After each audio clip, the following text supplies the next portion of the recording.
안녕하십니까. 저는 경남 통영에서 새통영 공인중개사 사무소를 운영하고 있고 한국공인중개사협회에서 대의원총회 의장직을 맡고 있습니다.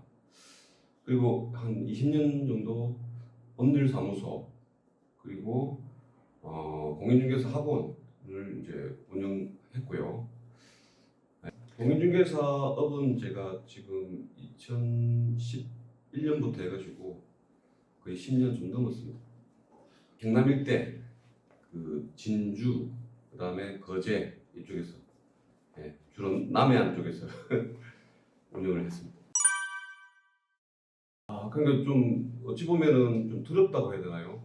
결국에는 이제 제일 큰 게 지금 인구 문제죠. 그러니까 지방은 지금 인구가 계속 줄고 있고 그게 이제 수도권 쪽으로 계속 이동하다 보니까 지금 지역적인 불균형이 너무 크다. 그러면 현실적으로 부동산도 사람이 없으면 살 사람도 없고 팔 사람도 없다 보니까 결국에는 이제 지방 자체가 너무 침체되고 나중에는 뭐 지역 자체가 없어지는 그런 또 현상이 되지 않을까 걱정이 많이 됩니다. 그게 이제 점차 통영 같은 경우는 솔직히 관광도시다 보니까 어느 정도 폐가라도 활용도가 가치가 있어요. 뭐 카페라든지. 근데 이런 관광 쪽이나 이런 쪽 이슈가 없는 지역 같은 경우는 지금 심각하죠. 그러니까 뭐 특정 지역을 말씀드린 그렇지만 이제 빈 상태로 해가지고 도시 자체가 완전히 슬럼화돼 버리는. 그래서 이 부분을 이제 빠른 시간 내에 중앙 정부에서도 어느 정도 정책을 펴서 좀 지역 간 어떤 불균형을 해결을 하셔야 됩니다. 저는 그렇게 생각합니다. 결국에는 이제 이게 정책에 또 영향을 받는 부분이 큽니다. 그러니까 지금 보면 예전에 노무현 정부 때 보면 이제 LH라든지 이런 식으로 이제 별도의 지역을 만들었는데, 근데 결국에는 이제 신도시라는 거는 만드는 것까지 좋아요. 근데 중요한 거는 인프라 구축을 하기 위해서 뭐 돈도 많이 들지만 제일 중요한 게 구도심이 죽어버리는. 신도시가 만들어지면 인구가 그만큼 유입이 돼야 되는데 그게 안 되는 이상 이제 결국에는 신도시 자체도 안 좋아지고 구도심은 더 슬럼화돼 버리는 이런 부분들을 그때 당시에도 분명히 알았을 건데 결국에는 인구 정책이 제일 중요하다고 봅니다.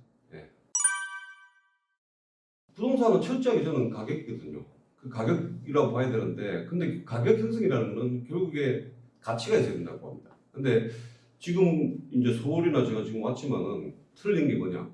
여기는 어느 지역이든지 인구가 사람이 있어요. 유동인구도 있고. 근데 지방에 가시면은 사람이 없거든요. 그럼 결국에는 가치가 없다고 봐야 되거든요. 근데 여기 특정 지역 서울도 보면은 뭐 편중 지역으로 있을 수도 있겠지만 특정 지역은 뭐 평당 5억에서 10억까지도 하고 맞지 않습니까? 근데 그 정도의 어떤 가치가 앞으로는 제가 봤을 때 더 극단적이지 않을까. 근데 그럼 지방에는 거의 나 하나도 사지도 않고 가치는 계속 떨어지고 참 안타까운 현실입니다.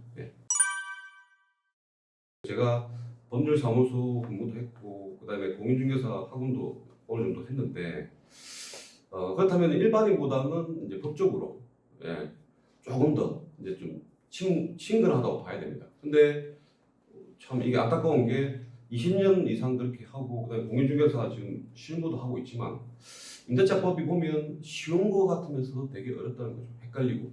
그러니까 우리들도 헷갈리는데 과연 일반인들은 얼마나 헷갈릴까. 그래서 이제 제 생각에 이건 누군가 좀 전체적인 법을 정리를 해서 좀 일반인들도 보기 쉽게 깔끔하게 한번 해보자. 이렇게 처음 마음 먹고 했는데 그 시간이 7년이 걸렸어요.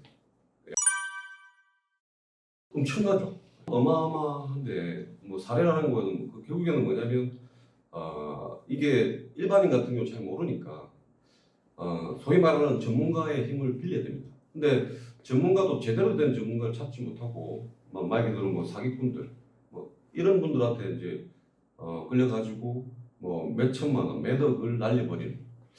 그러니까 지금 아시겠지만 전세 사기라든지 이런 부분들. 그러니까 어찌 보면 본인 스스로 조금만 이런 관련 지식을 알고 그렇게 된다면 충분히 막을 수 있는 어찌 보면 그런 건데 그거를 이제 뭐 어쨌든 좀 안타깝죠. 뭐 한 방에 다 날려버려. 물론 이제 몰라서 그럴 수도 있고 알고서도 그럴 수 있겠지만 제일 중요한 건 본인 스스로 어느 정도 전문가는 아니더라도 비슷하게 지식을 가져야 된다. 임대차 관련해서 제일 중요한 거는 이제 보증금입니다. 예. 1,000만 원이 될 수도 있고 뭐 1억이 될 수도 있고 상당히 큰 금액인데 그 금액 자체가 보면 대부분 어려운 분들의 전 재산이라고 볼 수 있습니다. 근데 요거를 아까 말씀드렸듯이 사기를 당했다든지 어쨌든 뭐 불이익을 당해서 다 날려버리게 되면 이건 엄청난 손실이고 손해지 않습니까? 그래서 결국에는 이거를 막는 자체가 우리는 돈 버는 거다. 그런 의미로 해가지고 돈 버는 임대차 계약서라고 제가 만들었습니다.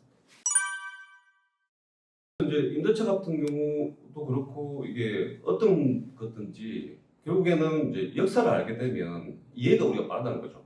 그러니까 이게 어떻게 만들어졌고 이유가 뭘까? 그 원인부터 찾게 되면 빨리 이해가 되니까 제가 첫 페이지부터 역사를 제가 잡았습니다. 그래서 임대차 관련해서는 제가 역사를 말씀을 드리면 이제 역사로 따지면 그렇게 길지는 않아요. 그러니까 우리가 민법이 이제 최초 만들어진 게 1958년도입니다. 예, 그러니까 지금 해서 따지면은 6, 70년 됐는데 뭐 작은 시간은 아니죠. 하지만 어쨌든 그 민법이 만들어지고 나서 이제 거기 민법에 임대차법이라는 관련법이 총 37개밖에 없어요. 그러다 보니까 약 한 30년 정도 이렇게 써 오다 보니까 많은 문제가 생긴 거예요. 그게 대표적으로 무슨 문제가 생겼냐면 여러분들 아시겠지만 매매는 임대차를 깨뜨린다. 예.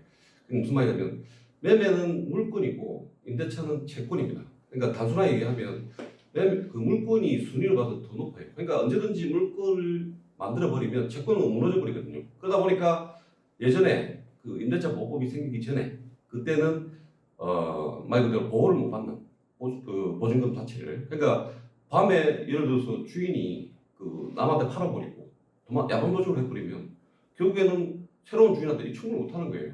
채권이다 보니까. 그래서 이제 결국에는 이래서는 안 되겠다 싶어서 이제 결국에는 1981년도 이제 우리가 너무나 잘 아는 주택임대차 보호법이 생깁니다. 생기고 나서 이제 거기서 제일 강력한 그 내용이 뭐냐면 대항력이죠. 대항력 이꼬르 순위 그리고 그 뒤에 이제 20년의 시간이 지나서 상가까지 보호를 해줄 수 있는 법이 생기게 됩니다. 이게 임대차의 역사입니다.